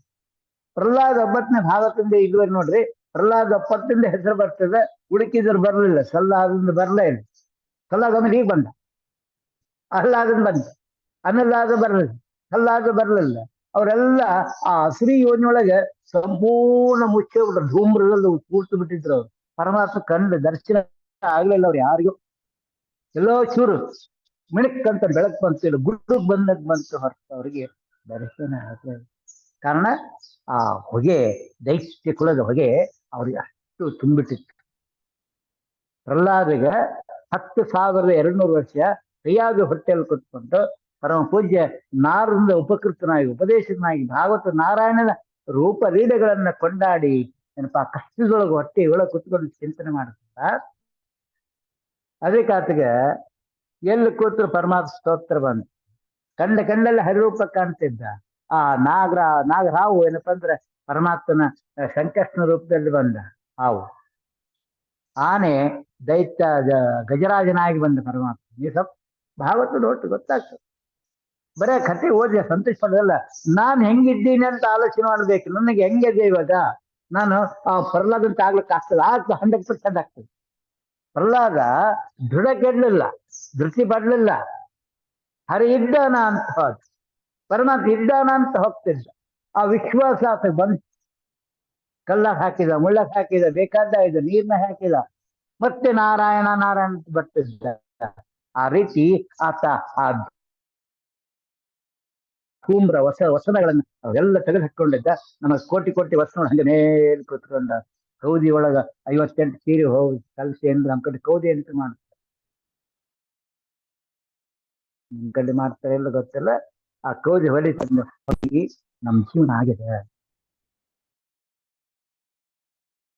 ನಾವು ಏನ್ ಮಾಡೋದು ಈಗ, ಆ ಹರಿನಾಮದ ಚಿಂತನೆಯನ್ನ ಹೋದಾಗ, ಅಭಿಮಾನ ಬಿಟ್ಟಾಗ, ಒಂದಕ್ಕೊಂದು ಬಿಟ್ಟಾಗ ಬಿಡಿಸಲಾರ್ದಷ್ಟು ಕೌದಿಗೆ ಏನಪ್ಪಾ ಅಂದ್ರೆ ಲಕ್ಷಗಟ್ಲೆ ಹೊಲಿಗೆ ಹಾಕ್ತಾರ.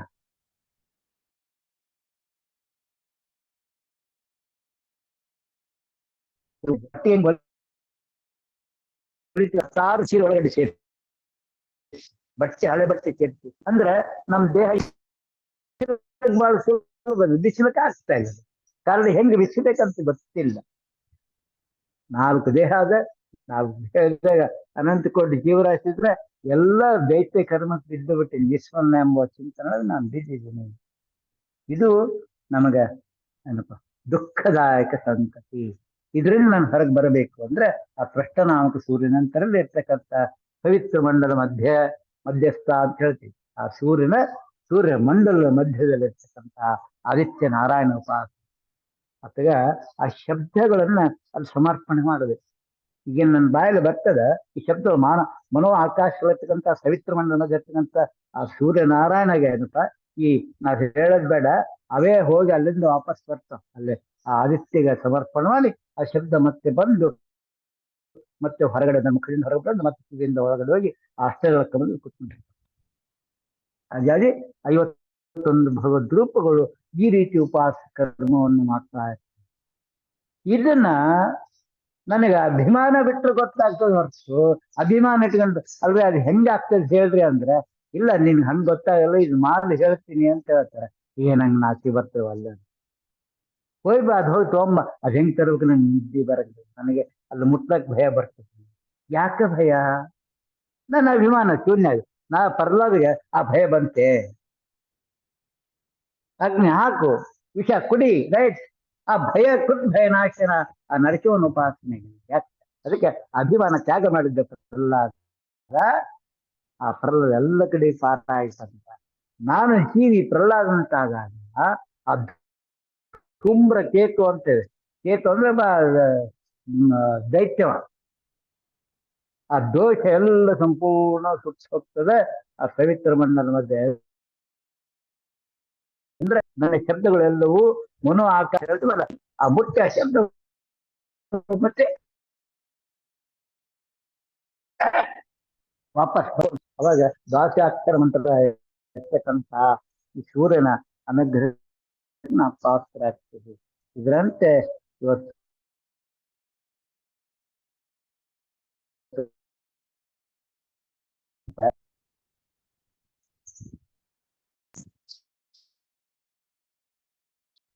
ಕಂಠ ಊರು ಕಂಠ. ಕಂಠದಲ್ಲಿ 16 ದಳದ ಕಮಲ ಬರ್ತದೆ. ಆ ಈ ಈ ಉ ಉ ರೂ ರೂ ಎ ಐ ಓ ಔ ಅಂ ಅಹ ಅಂಡ್ ಅಚ್ಚು 16 ಸ್ವರಗಳು ಎಂದು ಬರ್ತದೆ. ಇಂದ್ರಯೋನಿ ಅಂತ ಬರ್ತದೆ. ಇಂದ್ರಯೋನಿ ಯಾವುದು ಅಂದ್ರೆ ಕಂಠ. ಇಲ್ಲಿ ಕಂಠದಲ್ಲಿ ಇದಕ್ಕೆ ಮುಖ್ಯವಾಗಿರ್ತಕ್ಕಂಥದ್ದು ಯಾರು ಬರ್ತದೆ ಅಂದ್ರೆ ಬ್ರಹ್ಮ ವಾಯು. ಇಲ್ಲಿ ಶೇಷದೇವರನ್ನಪ್ಪ ಅಂದ್ರೆ ವಿಶೇಷವಾಗಿ ಅಧಿಷ್ಠಾನ ಮೂರ್ತಿ.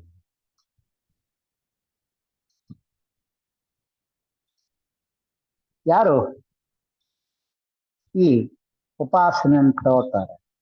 16 ಎಲ್ಲಿ ಬರ್ತವ ಅಂದ್ರೆ ಯಾರ್ಯಾರಿತ ಕಳೆಗಳು ಯಾವ ಬರ್ತಾವ ಒಂದರಿಂದ ಅಂದ್ರೆ ಅಮೃತ, ಮಾನದ, ಪೂಷ, ತುಷ್ಟಿ, ಪುಷ್ಟಿ, ರತಿ, ಧೃತಿ, ಶಿಶಿನಿ, ಚಂದ್ರಿಕಾ, ಜ್ಯೋತ್ಸ್ನಿ, ಶ್ರೀ, ಕಾಂತಿ, ಪ್ರೀತಿ, ಅಂಗದ, ಪೂರ್ಣ, ಪೂರ್ಣರಾಕ ಅಂತ 16 ಏನಪ್ಪ ಅಂದ್ರೆ ಕಳೆಗಳು. ಅದಕ್ಕೆ ಚಂದ್ರ, ಹುಣ್ಣಿಮೆ, ಪಾಡ್ಯ, ಬಿದಿಗಿಯಿಂದ ಹಿಡಿದು ಅಮಾವಾಸ್ಯೆ ತನಕ ಇವು 16 ಅಂದ್ರೆ ಶುಕ್ಲ ಪಕ್ಷ ಮತ್ತು ಕೃಷ್ಣ ಪಕ್ಷದ ಪೂರ್ಣಿಮಾ ಮತ್ತು ಇಲ್ಲಿ ಬರ್ತಕ್ಕಂಥ. ಇಲ್ಲಿ ಬರೋದೇನಪ್ಪ, ಇಲ್ಲಿ ಎಷ್ಟು ಬರ್ತದಂದ್ರೆ ವಾಯುದೇವರು ಮಾಡ್ತಕ್ಕಂಥ ಇದೇನಪ್ಪ ಅಂದ್ರೆ ಒಂದು ದಳಕ್ಕೆ 100 ಪ್ರಕಾರ. ಒಂದು ದಳಕ್ಕೆ 100. ಯಾರು ವಾಯುದೇವರು ಶ್ವಾಸಮಂತ್ರವನ್ನ ಜಪ ಮಾಡ್ತಕ್ಕಂಥ ರಂಗೋತ್ಸವ 62 ವರಿ ಶ್ವಾಸಮಂತ್ರವನ್ನ ಮಾಡ್ತಾರೆ. 2 ಗಳಿಗೆ ಇರ್ತದೆ. 6000 ಜಪ ಆಗ್ತದೆ. ಸರಿ, 1000 ಜಪ ಆಗ್ತದೆ. ಇದು ಅಪರಾಹ್ನ ಅಂತ ಬರ್ತದೆ. ಮುಖ್ಯ ಪ್ರಾಣದ ಅಪರಾಹ್ನ ಅಂದ್ರೆ ಮಧ್ಯಾಹ್ನದ ನಂತರ ಬರ್ತಕ್ಕಂಥ ಅಪರಾಹ್ನ.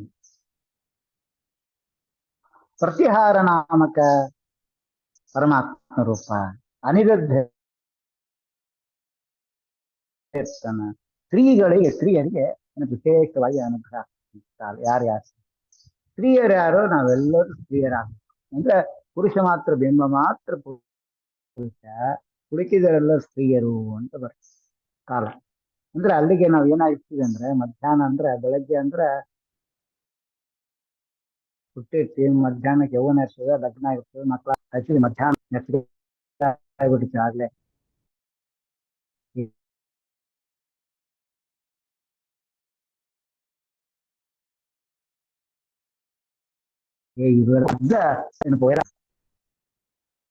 ಅಂತ ಅದು ಸ್ತ್ರೀಯರಾಗಿರ್ತೀವಿ ಅಂದ್ರೆ ಸ್ತ್ರೀ ಆಗಿಯೂ ಲಗ್ನ ಆಗಿಲ್ಲ ಅಂತ ಹೆಣ್ಣು ಮಕ್ಕಳು ಹುಟ್ಟಿದ ಲಗ್ನ ಮಾಡಿಲ್ಲ, ಮಾಡೋಕೆ ವರ ಸಿಕ್ಕಿಲ್ಲ, ತಯಾರಾಗಿಲ್ಲ ಅಂದ್ರೆ ಆ ಕಡೆ ಹೋಗ್ಲಿಕ್ಕೆ ನಾನು ಪ್ರಯತ್ನ ಪಟ್ಟ. ಎಲ್ಲೇ ಯಾರು ಈ ಉಪಾಸನೆಯಿಂದ ಮಾಡ್ಕೊಂಡು ಹೋಗ್ತಾರೆ 16 ಕಳೆಗಳಿಂದ ಇರ್ತಕ್ಕಂಥ ವಿಶೇಷವಾಗಿರ್ತಕ್ಕಂಥ ಯಜ್ಞ ಉಪಾಸನೆಯನ್ನ ನಾವು ಮಾಡ್ಕೊಂಡು ಮಾತ್ರ ಅದು ಸಾಧ್ಯ ಆಗ್ತದೆ. ಇನ್ನ ಪಾಡ್ಯ, ಬಿದಿಗೆ, ತದಿಗೆ, ಚೌತಿ, ಪಂಚಮಿ, ಷಷ್ಠಿ, ಸಪ್ತಮಿ, ಅಷ್ಟಮಿ, ನವಮಿ, ದಶಮಿ, ಏಕಾದಶಿ ಅಂದ್ರೆ ಪಾಡ್ಯ ಯಾವುದು ಅಂದ್ರೆ ಈ 10 ಇಂದ್ರಿಯಗಳು ಉಪಾಸನೆ. ಪರಮಾತ್ಮೆಯನ್ನು ಪಾಡ್ಯ ಅಂತ ಒಂದು ಪಂಚಕರ್ಮೇಂದ್ರಿಯ ಪಂಚಜ್ಞಾನೇಂದ್ರಿಯಗಳಲ್ಲಿ ದಶಪ್ರಮತಿ ಅಂತ ಅಂದ್ರಲ್ಲ 10 ಏನಪ್ಪ ಅಂದ್ರೆ ಮನಸ್ಸು ಸೇರಿ 11 ಇದು ಏಕಾದಶಿ. ಯಾರು ಏಕಾದಶಿಯಿಂದಲೇ ಬಿಡದೆ ವಿಶ್ವಪನ ಮೂರ್ತಿಯ ಸಾಗರದಲ್ಲಿ ಏನು ಉಪಾಸನೆ ಮಾಡಿದ್ರೆ ಏನು ಅಪರಾಧ ಮಾಡಿಸ್ರೆ ಮೋಕ್ಷ ದುರಿತದಾಸಿಗಳು ಮೋಕ್ಷ ಮಾರ್ಗಕ್ಕೆ ಬರ್ತಾವ ಅಡ್ಡಾಗಲ್ಲ ಅಂತ ಅಂದ್ರೆ ಪಂಚಕರ್ಮೇಂದ್ರಿಯ ಪಂಚಜ್ಞಾನದೊಳಗ ಅಮೃತ ಮಾನವ ಕೋಶ ಉತ್ಪತ್ತಿ ಶ್ರುತಿ ಕಚಿನಿ ಏನಪ್ಪ ಅಂದ್ರೆ ಚಂದ್ರಿಕಾ ಜ್ಯೋತ್ನಿ ಶ್ರೀ ಈ ರೀತಿ 10 ಇಂದ್ರಿಯಗಳ ಬರ್ತಕ್ಕಂತಹ ಕರ್ಮ ಆ ಒಂದೊಂದರಲ್ಲೇ ಪರಮಾತ್ಮ ಉಪಾಸನೆಯನ್ನ ಮಾಡ್ಕೊಂಡು ಹೋಗ್ಬೇಕು ಅಂತ ಹೇಳಿದ್ದೀನಿ. ಅದನ್ನ ಇಲ್ಲಿ 16 ಕೊಟ್ಕೊಂಡು 16 ರೂಪದಿಂದ ತೋರಿಸ್ಕೊಡ್ತೀನಿ. ಇದನ್ನೇ ಪುರುಷೋತ್ತಮ ಯೋಗ ಅಂತ ಒಂದು 16 ರೂಪ ಪರಮಾತ್ಮ ಪ್ರಾಣದಿಂದ ಹಿಡಿದು ಏನಪ್ಪ ಅಂದ್ರೆ ಶಬ್ದ ಪಾಪ ಪುರುಷ ಪುಣ್ಯ ಪುರುಷ ಪರಮಾತ್ಮ ರೂಪ ಶಬ್ದಗಳು ಒಂದು ಮಂತ್ರಾತ್ಮ ರೂಪ ಪಂಚಕರ್ಮೇಂದ್ರಿಯ ಪಂಚಜ್ಞಾನೇಂದ್ರಿಯ ಪಂಚಭೂತಗಳು ಇವೆಲ್ಲವೂ ಪ್ರಾಣ ಮತ್ತು ಪ್ರಾಣ ಮತ್ತು ಲಕ್ಷ್ಮಿ ಭಾರತಿ ಇವು 16 ರೂಪದಿಂದ ನಮ್ಮ ದೇಹದಲ್ಲಿ ಪ್ರತಿರೂಪದಿಂದ ಪರಮಾತ್ಮ ಎಲ್ಲ ಕಡೆ ವ್ಯಾಪ್ತನಾಗಿದ್ದು ದೇಹದ ಸಮಸ್ತ ಕರ್ಮಗಳನ್ನ ಮಾಡಿಸ್ತಾ ಇದ್ದಾನೆ ಅನ್ನೋ ಚಿಂತನೆ ನಮ್ಮಲ್ಲಿ ವಿಶೇಷವಾಗಿ ಬರಬೇಕು. ಬಂತು ಅಂದ್ರೆ ಐ ಆಮ್ ರೆಡಿ, ಇಲ್ಲಿಗೆ ಮೇಲೆ ಹೋಗ್ಲಿಕ್ಕೆ ನಾನು ವಿಶೇಷ ಸಾಧನ. ಅದಕ್ಕೆ ಪಾಡ್ಯ ಅಂದ್ರೆ ಎಲ್ಲಿಂದ ಬರಬೇಕು ಯಾಕಂದ್ರೆ ಲೇಟ್ ನಾವು ಮೊದ್ಲು ಕರ್ಮೇಂದ್ರ ಬಗ್ಗೆ ಹೆಚ್ಚು ವಸ್ತು ಕೊಡ್ತೇವೆ. ಎಲ್ಲಿ ಹೋಗ್ಬೇಕಪ್ಪ ಅಂದ್ರೆ ಮೊದ್ಲು ಕಾಲ ಮುಂದೆ ಹೋಗ್ತೇವೆ ಅಂದ್ರ ನನ್ನ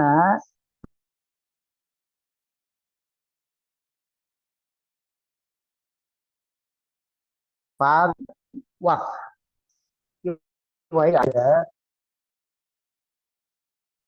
ನಿಮ್ಮ ಪಾದ 2 ಬರ್ತದೆ, ಒಂದು ವ್ಯಕ್ತವಾದ ಪಾದ, ಒಂದು ಅವ್ಯಕ್ತವಾದ ಪಾದ ಅಂತ. ಇಲ್ಲ ಏನಪ್ಪಾ ಅಂದ್ರೆ ಅಮೃತ ಅಂದ್ರೆ ಅದಕ್ಕೆ ಚಂದ್ರ ಕಲಾ ರೂಪ ಬರ್ತಲ್ಲ, ಚಂದ್ರ ಶ್ರವಣಕ್ಕಾಗಿ ಚಂದ್ರ ದೃಷ್ಟಿ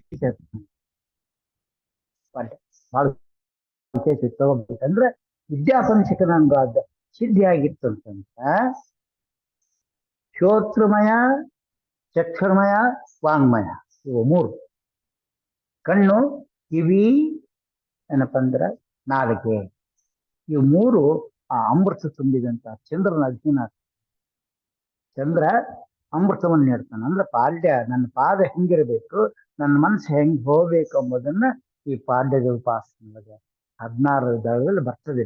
ಕಂಠದಲ್ಲಿ ಕೂತ್ಕೊಂಡು ಶೇಷ ಏನಪ್ಪ ಅಂದ್ರೆ ಅದಕ್ಕೆ ಅಭಿಮಾನ ಇದ್ದು ಸಂಕರ್ಷಣ ಉಪಾಸನೆ ಮಾಡ್ತಾರೆ. ಅದ್ಭುತ. ಸಂಕರ್ಷಣ ಉಪಾಸನೆ ಆಯ್ತು ಅಂದ್ರೆ ನನಗ ಏನಾಗ್ತದೆ ಅಂದ್ರೆ ಸಂಕರ್ಷಣ ಯಾವ ಉಪಾಸನೆಯಿಂದ ಮಾಡ್ಕೊಂಡು ಅಂದ್ರೆ ಇಡೀ ಬ್ರಹ್ಮಾಂಡವನ್ನು ಹೊತ್ತಂತ ಸಂಕರ್ಷಣ. ಶೇಷ ಮನೋಭಿಮಾನಿ ಜ್ಞಾನಕ್ಕೆ ಅಭಿಮಾನಿ. ಅಲ್ಲೇ ಸಂಕಷ್ಟ ಮೂರ್ತಿ ಪರಮಾತ್ಮ ಏನಪ್ಪ ಅಂದ್ರೆ ಲಯಕಾಲಕ್ಕೆ ಏನ್ ಮಾಡ್ತಾನೆ ಅಂದ್ರೆ ದೊಡ್ಡ ದೊಡ್ಡ ಅಗ್ನಿ ಉಳಿದಕ್ಕಂತಹ ಶ್ವಾಸವನ್ನು ಚಾಲ ಮಾಡ್ತಾರೆ. ಅದರಿಂದ ಏನಪ್ಪ ಅಗ್ನಿ ಬರ್ತದೆ, ಭೂಮಿ ಎಲ್ಲ ಸುತ್ತಿದೆ. ಭೂಮಿ ಮೇಲೆ ಇರ್ತಕ್ಕಂಥ ಎಲ್ಲೋ 12 ವರ್ಷ 3 ವರ್ಷ ತನಕ 12 ವರ್ಷ ದೇವಮಾನ ಪ್ರಕಾರ ಆ ಲಯ ಬರ್ತದೆ. ಆ ರೀತಿ ನನ್ನ ಈ ಪಿಂಡಾಂಡ ಲಯ ಆಗ್ಬೇಕಂತಂದ್ರೆ ಮತ್ತೆ ಹುಟ್ಟಿರಬಾರ್ದು, ಮತ್ತೆ ಬೇರೆಯದೇ ಹುಟ್ಟಬೇಕು. ನಮ್ದು ಮುಗಿದಂತ ಮುಕ್ತರಿಗೆ ಹೋಗ್ಬೇಕಿದೆ. ಇದು 16 ಕ್ರಮದಲ್ಲಿ ಚಂದ್ರನ ಉಪಾಸನೆಗೆ ಯಾವ ರೀತಿ ಬರುತ್ತೆ ಅಂತಂದ್ರೆ ಆ ಸಂಕಷ್ಟನ ಅನುಗ್ರಹದಿಂದ ಪಾದದಲ್ಲಿ ಅಂದ್ರೆ ಕೆಳಗಡೆ ಏನಪ್ಪಾ ಆತನ ಉಪಾಸನೆ ಮಾಡ್ಕೊಂಡ್ರೆ ಅಂದ್ರೆ ನನಗೆ ಮತ್ತೆ ಮುಕ್ತಿಗೆ ಬೇಕಾದಂತ ಸಾಧನ. ಅದಕ್ಕೆ ವಿದ್ಯೆ ಕಲಿಬೇಕಾದ್ರೆ ಮಕ್ಕಳು ವಿದ್ಯಾಭ್ಯಾಸ ಹಾಕಿದ್ವಿ ಅಂದ್ರೆ 12 ವರ್ಷ ಡಿಗ್ರಿ ಅದು ಇನ್ನು ಹೆಚ್ಚಿನ ಸಾಧನ, ಅಪರೋಕ್ಷ ನಂತರ ಸಾಧನ. ನಾವು ಲೌಕಿಕ ತೋರಿಸಿ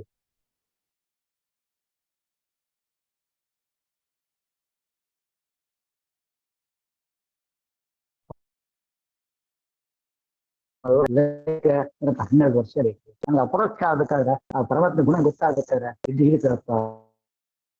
ವಿದ್ಯಾಪೀಠದಲ್ಲಿ ಹೋಗಿ ಲೌಕಿಕ ವಿದ್ಯೆ ಪಾರಮಾರ್ಥಿಕ ವಿದ್ಯೆ ತಗೊಂಡ್ರೆ 12 ವರ್ಷ ಬೇಕು. ಅದಾದ ನಂತರ ಪಾರಮಾರ್ಥಿಕದಲ್ಲೇ ನಾನು ಡಿಗ್ರಿ ಓದ್ಬೇಕು. ಆ ಡಿಗ್ರಿನೇ ನಮ್ಗೆ ಅಪರೋಕ್ಷ ಜ್ಞಾನ ಬೇಕಾದಂತ. ತದನಂತರ ನಾನು ಅಪರೋಕ್ಷ ನಂತರ ಸಾಧನ ನಮ್ಮ ಸಂಸಾರ. ಅದರಂತೆ ಈಗ ನನ್ನ ಸಂಸಾರ ಮುಗಿದು ಹೋಗ್ಯದ, ನನ್ನ ಸಂಸಾರವಲ್ಲೇ ನಾನು ಬಿಡ್ತೀನಿ ಸಾಕಾಗ್ಯದ ಅಂತಂದ್ರೆ ಆ ಚಂದ್ರಕಲಾ ಅಮೃತ ಏನದಿಲ್ಲ, ಚಂದ್ರಕಲಾ ರೂಪ ಏನವಲ್ಲ ನಾವು ಅಲ್ಲೇ ಆ ಚಂದ್ರ ಉಪಾಸನೆ ಪಾಡ್ಯದಿಂದ ನಾನು ಚಾಲು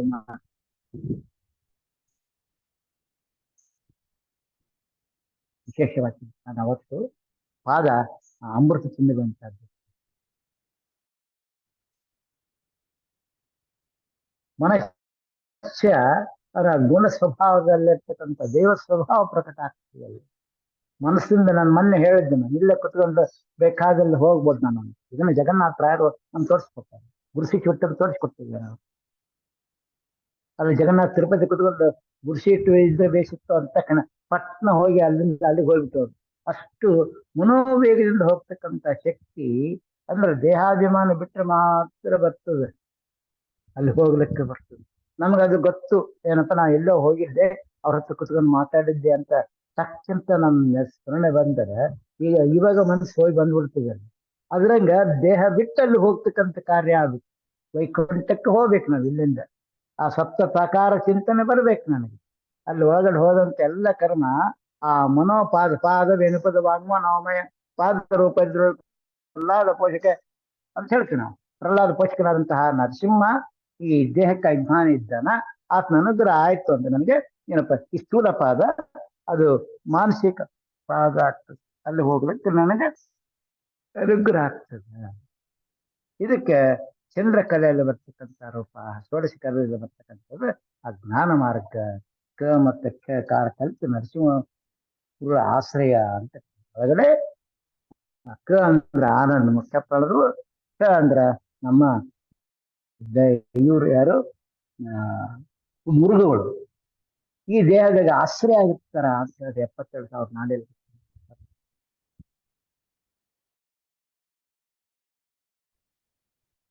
ಅದಕ್ಕೆ ನಾವೇನ್ ಮಾಡ್ಬೇಕಂದ್ರೆ ಯೋಗಿಗಳ ಹೃದಯಕ್ಕೆ ಜಲಕನಿಗೆ ಮಾಮೈಕ ವಿನೂತನ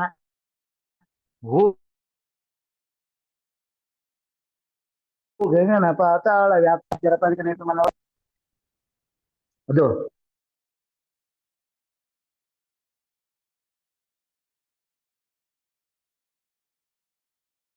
ಅನ್ಮುಕ್ತಿ ಧ್ಯಾನ ಪ್ರಕ್ರಿಯೆ ಅಂತ ಹೇಳಿದ್ದಾರೆ. ಅದರಂತೆ ನಮ್ಮ ಆಚಾರ ಮಧ್ವರು ಹೇಳಿದ್ದಾರೆ, ಹರಿಕಥಾಂಶರು ಹೇಳಿದೆ ಕೃಷ್ಣಾಂಜನ ಅಂತ ಹಾಕ್ಬೇಕು. ಕೃಷ್ಣಾಂಜನ ಹಾಕ್ಬೇಕು. ನಾನು ಅಧಿಷ್ಠಾನ ಸಿದ್ಧಿ ಮಾಡ್ಕೋಬೇಕ್ರೆ ಎಷ್ಟೊತ್ತು ಕೂತಿ ಯಾಕೆ ಕೂತಿ ಅಂತೆಲ್ಲ, ಎಷ್ಟೊತ್ತು ಕೂತಿ ಅಲ್ಲ ನೀ ಹೆಂಗ್ ಕೂತಿ, ನಾನು ಬಿಟ್ಟು ಹೋಗಿರ್ತಕ್ಕಂಥ ಚಿಂತನೆ ನಂಗೆ ಬಂದಿರಬಾರ್ದು ಅಂತ ಹೇಳ್ತಾರೆ. ಅದಕ್ಕೆ ಮನಸ್ಸನ್ನ ಕೂಡ್ಸ್ತಕ್ಕಂಥದ್ದು. ಕುಳಿತು ಪಾಡಲು ನಿಲುವ ಮಲಗಿ ಪರಮ ಆದರವಿ ಪಾಡಲು, ಕುಳಿತು ಪಾಡಲು ನಿಲುವ ನಿಂತರೆ ನಲಿವ ನಲಿದರೆ ಬಲಿವನು. ಅಂದ್ರ ನಾನು ಮಲಗಬೇಕು, ಮಲ ರಹಿತನಾಗಿರ್ಬೇಕು. ಮಲ ಅಂದ್ರೆ ಪಾಪ, ಗಿ ಅಂದ್ರ ಏನು ತೆಗಿಬೇಕು. ಅದಕ್ಕೆ ಗ ಗೀಗಿ ಅಂತ ಹೇಳ್ತಲ್ಲ, 4 ಗ, ಒಂದು ಗಾಯತ್ರಿ, ಒಂದು ಗಂಗಾ, ಒಂದು ಗೋವು, ಒಂದು ಗೀತೆ. ಈ 4ರೊಳಗೆ ನಾನು ಇಡೀ ಧರ್ಮ ಅರ್ಥ ಕಾಮ ಮೋಕ್ಷ ಹೆಂಗ್ ಬರ್ತದೆ ಅದ್ರಂಗೆ ಅನಿರ್ಧ ಪ್ರತಿಮ ಸಂಕಷ್ಟ 4 ದೇಹದಿಂದ ಆಗ್ತಕ್ಕಂಥ ಮಲವನ್ನ ಏನಪ್ಪ ನಿವಾರಣೆ ಮಾಡ್ಕೋತೀನಿ. ಯಾಕೆ ಶಾಸ್ತ್ರ ಅಧ್ಯಯನ ಮಾಡಬೇಕು, ಯಾಕೆ ಹರಿಕಥಾಂಶ ಪಾರಾಯಣ ಮಾಡಬೇಕು, ಯಾಕೆ ಮಂತ್ರಗಳ ಸ್ತೋತ್ರವನ್ನು ಮಾಡ್ಬೇಕು. ಅದ ನಮ್ಮ ಈ ಕಾರ್ಯಕ್ರಮದಲ್ಲಿ ಬರ್ತಾ ಇದೆ. ಯಾವುದು ಗೋಪಾಲದಾಸರು ಇದರಲ್ಲಿ ಬರ್ತದೆ. ನಾರಾಯಣನ ಆರಾಧಕರಿಗೆ ಯಾವ್ಯಾವ ಬರ್ತವ ಸಂಪತ್ತು ಹೆಂಗ್ ಬರ್ತದೆ, ಆಯುಷ್ ಆರೋಗ್ಯ ಐಶ್ವರ್ಯ, ಈ 3 ಸಂಪತ್ತು ನಾರಾಯಣ ಭಜಿಕರು ಬೇಕು ಅಂತ ಹೇಳ್ತಾ ಇದಾರೆ. ಆ ಸಂಪತ್ತು ಐಶ್ವರ್ಯ ಯಾವುದಂದ್ರೆ ಈ ಜ್ಞಾನ ಐಶ್ವರ್ಯ ಬೇಕು, ಅಧಿಷ್ಠಾನದ ದೇಹದ ಐಶ್ವರ್ಯ ಬೇಕು, ದೇಹ ರೋಗದಿಂದ ನಿವೃತ್ತ ಆಗಬೇಕು. ಘೋರ ವ್ಯಭಿಚಾರ ಅಂತ ಬರ್ತದೆ ಇಲ್ಲಿ. ಘೋರ ವ್ಯಭಿಚಾರ ಅಂದ್ರೇನು, ಇನ್ನೊಬ್ರು ಎಷ್ಟೋ ಜನ ದೇಹದಲ್ಲಿ ಕರ್ಮ ಮಾಡ್ತಾರೆ, ಅದೆಲ್ಲ ನಾನ್ ಮಾಡೀನಿ ಅಂತ ಅಂದಾಗ ವ್ಯಭಿಚಾರ. ಆಚಾರ ಅಲ್ಲ, ಆಚಾರತ್ವ ಅಲ್ಲ ಅದು. ಈ ರೀತಿ ಏನಪ್ಪ ಗೋಪಾಲದಾಸರು ಜಗನ್ನಾಥ ಆಯುಧಾನ ಮಾಡಿದ್ರು. ಹಂಗ ಆ ವಿಘ್ನೇಶ್ವರ ನಮಗೇನಪ್ಪ ಅಂದ್ರೆ ಆಯುಷ್ಯನ ಅಭಿವೃದ್ಧಿ ಮಾಡ್ತಾರೆ. ಆಯು ವೃದ್ಧಿ ಆಗೋದು, ಶ್ರೇಯಸ್ಸು ಬರುವುದು, ಕಾಯ ನಿರ್ಮಾಣೀಕರಣವಾಗೋದು, ಮಾಯಾ ಹಿಂದ ಆಗೋದು, ನಾನಾ ರೋಗದ ಬೀಸಿ ಬೀಸಿ ಕಳೆಯುವುದು ವೇಗದಿಂದ ಅಂತ ಹೇಳ್ತೀವಲ್ಲ. ಆ ವೇಗದಿಂದ ಬರ್ತಕ್ಕಂಥ ರೂಪ ಯಾವುದು? ನಮ್ಮ ಆ ಈ ಉಪಾಸನೆ ಪಾಠ್ಯ ಅಮೃತ ಸಿದ್ಧಿ ಯೋಗ ಅಂತ ಬರ್ತದೆ. ಅಮೃತ ಕಲೆಗಳು ಬರ್ತವೆ ಅಂದ್ರೆ ದೇಹದಲ್ಲಿ ಪುಷ್ಟತ್ವ ಶಕ್ತಿ ಬರ್ತದೆ ಪಾಡ್ಯದಿಂದ ಅಂತ. ಆ ರೀತಿ ನಾನು ಪಾಡ್ಯ ತಗೋಬೇಕು. ಮಾನದಂಬ ರೂಪ ಅಮೃತ ಯೋಗ ಅಂತ ತಗೊಂಡು ಕೋಶ ಅಂಬ ತಗೋಬೇಕಲ್ಲಿ, ಸೃಷ್ಟಿ ಅಂತ ತಗೋಬೇಕಂದ್ರೆ ಒಂದೊಂದು ದಿನಕ್ಕೆ ಪಾದ ಬಂತು, ಪಾದದಲ್ಲಿ ನಾನು ಆ ಶಕ್ತಿಯನ್ನು ತುಂಬಬೇಕಂತ. ಈ ಪಾದ ಇಲ್ಲಿಂದ ಅಲ್ಲಿ ಹೋಗ್ತೀನಿ, ಕಲ್ಲ ಮೊಳವಿದು ನಮ್ಮ ಮುಂದೆ ಹೋಗೋದಿಲ್ಲ. ಆರ ಮನಸ್ಸು ಇಲ್ಲಿಂದ ವೈಕುಂಠಕ್ಕೆ ಹೋಗ್ಬಿಡುತ್ತೆ, ಇಲ್ಲಿಂದ ಬದಿರಿಗೆ ಹೋಗ್ತದೆ, ಇಲ್ಲಿಂದ ಕೇದಾರಕ್ಕೆ ಹೋಗ್ತದೆ, ಚಂದ್ರಾಪುರ, ಇಲ್ಲಿಂದ ಉಡುಪಿ ಹೋಗ್ತದೆ. ತಕ್ಷಣಕ್ಕೆ ನಾವು ಉಡುಪಿ ಅಂತ ಕಿಟಪ್ಪನ ಹೋಗಿ ಅಮ್ಮ ದರ್ಶನ ಮಾಡಿ ಈ ರೀತಿ ಯಾವುದು ಅನುಭವದ ಜ್ಞಾನ ಬರಬೇಕು.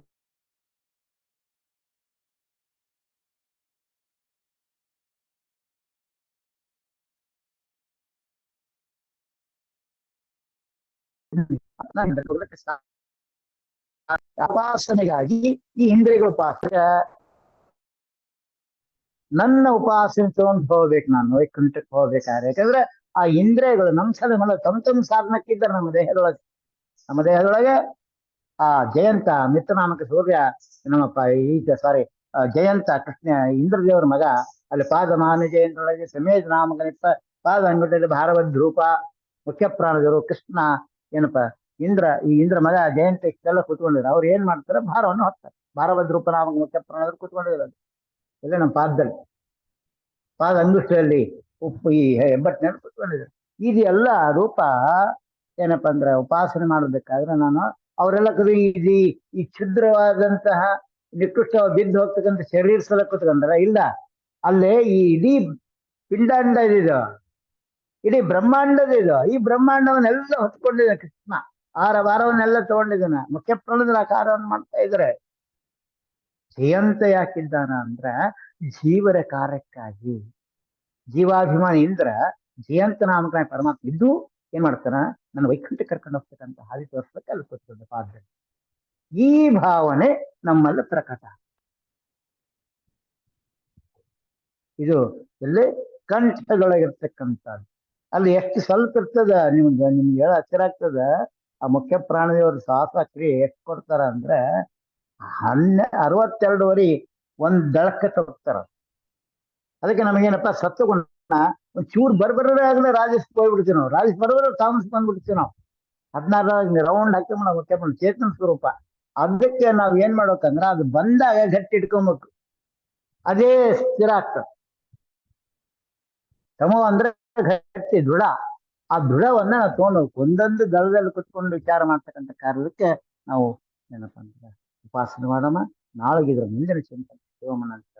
ನಾಳೆ ಸ್ವಲ್ಪ ಗಂಗಾವತಿ ಹೋಗ್ತಾ ಇದೆ, ಇವರು ರಾಮೋದರ ಇರ್ತಾರೆ, ಹೋಗಿ ಬರ್ತೀನಿ. ಬಂದ್ರೆ ಅಲ್ಲಿ 4 ಗಂಟೆ ಸುಮಾರು ಪಾಠ ಮಾಡ್ತೀನಿ ಅನುಕೂಲ ಆಗುತ್ತೆ. ಇವತ್ತನ ಎಲ್ಲ ಏನಪ್ಪ ಅಂದ್ರೆ ಕರ್ಮಗಳನ್ನ ಭೀಮಮೂರ್ತಿ ಅಂತ ಪಿತಾಪತಿ ಮೂಲ ರಾಮಚಂದ್ರ ಸಮರ್ಪಣೆ ಮಾಡೋಣ. ಭಾರತೀಯ ರಮಣ ಮುಖ್ಯ ಪ್ರಾಣಸ್ಥಿ ಕೃಷ್ಣಾರ್ಪಣ. ಹರೇ ನಮಃ.